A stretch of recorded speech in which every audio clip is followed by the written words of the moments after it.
Hi everyone, hope you're all keeping well. Thanks for popping by and watching this video. Thank you so much. It's really appreciated, all of the help and all of that, because also it helps generate a little bit of an income for me when you come by this channel. Thank you so much. Now, what are we doing today? We are harvesting borlotti beans. Yes, my garden has got a bit overgrown with weeds this year. I've been so busy you would not believe it. Because of the cost of living crisis, I felt like I had to grow more food than ever. And the borlotti bean is packed with protein, and as the cost of meat is rising significantly, the meat that I can't grow on this small holding, I can like grow geese for meat and chickens now only. Ducks have gone, that's another story though. So yeah, cost of living crisis, the beans have got loads of protein in, they can replace meat in a sort of kind of way. So if meat gets out of my price range, like steak and minced beef and lamb and things like that, then we'll fall back onto the beans. I've grown a lot of these this year, a hell of a lot, probably too much. I'm probably going to get about 4 of these full up to the top. But I'm just going to get along with harvesting these. I've left them a little bit too late because you can see the plants have died back, but the pods still on there. I highly recommend thinking about your proteins on a small holding. Make yourself like real sustainable, so if you can't grow the meat, grow other types of protein. Anyway, this video is not about my borlotti beans. It's how I've saved an absolute fortune on my chicken feed. Let's go. Now let's go back, way back to the beginning of the cost of living crisis. I thought, bloody hell, things are getting dear here and it ain't gonna get any cheaper. Bloody cockerels. Every time I do a video there's cockerels crowing. So yeah, things ain't getting any cheaper. The amount of feed that I was importing to feed all of our animals was a bit crazy. And I noticed that the feed costs, we was getting, I think it was 20 kilogram bags of feed was only £10 each. And then all of a sudden it went up to just over £15 a bag.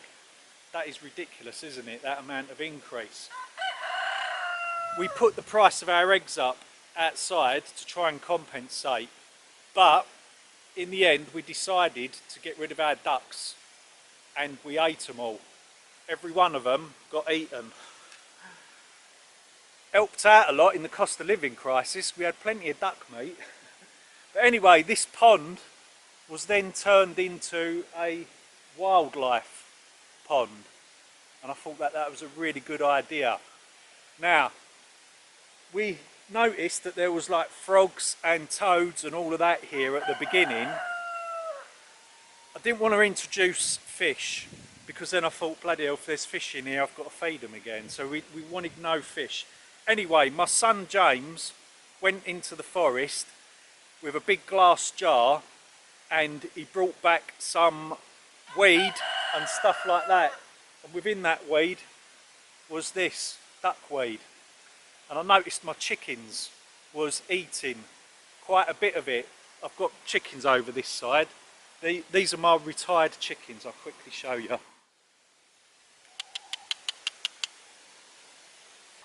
And we have a spare cockerel over here as well, just in case the one over that side dies and then we won't be able to breed our own chickens, so always keep a spare cockerel. So the duckweed kind of went crazy this side, and I noticed the chickens were eating it from the pond and seemed to be really enjoying it. So I thought, oh, I'll give that a quick Google and see whether it's okay for them to eat. But obviously it was okay because ducks eat duckweed. So anyway, it turns out that this is a superfood for chickens.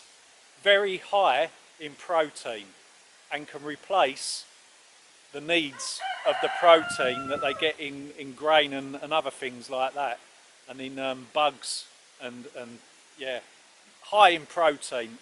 Actually, even humans have been eating this stuff as well because it's that high in protein. There is a problem with this duckweed. In the winter months, what I've read, it seems to no longer reproduce. And it reproduces at a crazy rate.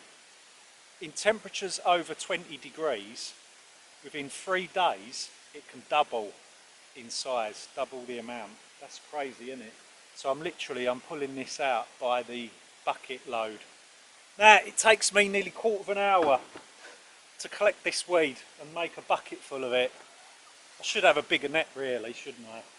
But watch this, the chickens absolutely adore this stuff. And if there's like pond skaters and all that within it, then it's even more protein for them.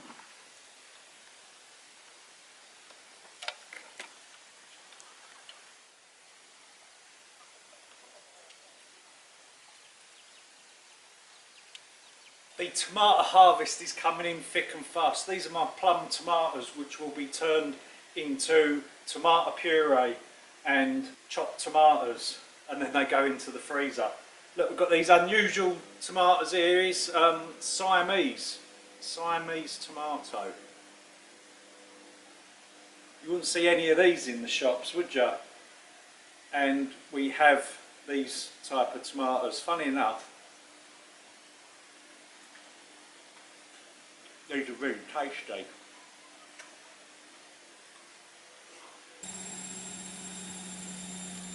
No, stop it. We bred an extra 18 chickens this year. Guess what? 14 of them chickens were cockerels. It's normally a 50-50 mix, isn't it? But yeah, most of them are, well, all of them now are in my freezer. Now, I do still import a little bit of grain, and I buy this wild bird seed mix at a Home Bargains, and they also sell it at B&M store as well. These bags you get 12.6 kilograms for £6.49, £6.50. That is a lot cheaper than buying the layers pellets. So I no longer use layers pellets anymore. So obviously they still have scraps from my kitchen and potato peelings boiled up, things like that. I crush their eggshells up and put that back into the scrap veg and all of that. They have weeds from around the garden. They've got this huge area to forage in, so they get all of their needs now without me having to buy layers pellets, and that has really brought the costs down. Now I've got some new chicks here. Like, I've got 30 chickens in all. 7 of them are baby chicks, but also I'm feeding some geese as well. They mainly eat grass, but they do eat some of that wild bird seed, like grain mix that I import. But like I said, one of them bags now lasts me a week, or even like a week and 2 days. 30 birds, that's amazing, isn't it? I've reduced my feed costs dramatically, and my eggs outside have gone down. They was £1.40 before. I had to put them up to £1.40 to break even. I've now put them back down to £1.20, so I've passed that discount onto my customers who buy the eggs outside. And do you know what? I can't supply enough eggs. As soon as I put them out, they're gone. And I have even people knocking at my door saying, can we have some of your lovely eggs? Oh, and before I forget, fruit trees. Mainly apples go very well in chicken runs. Look, they love their apples.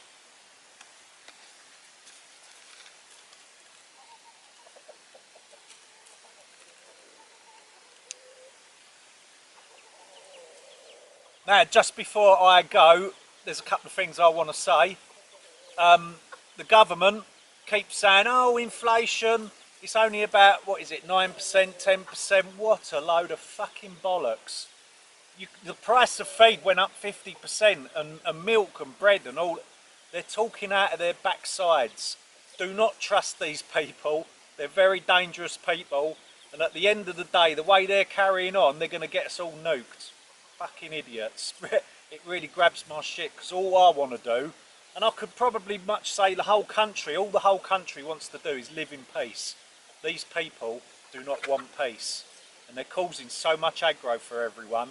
And all of this inflation and cost of living crisis and all of that is man-made by these people. When I dig up a carrot in the garden, be it I dig it up this year or I done it 6 years ago, I dug up a carrot, it still costs me the same to produce that carrot. Don't trust these guys.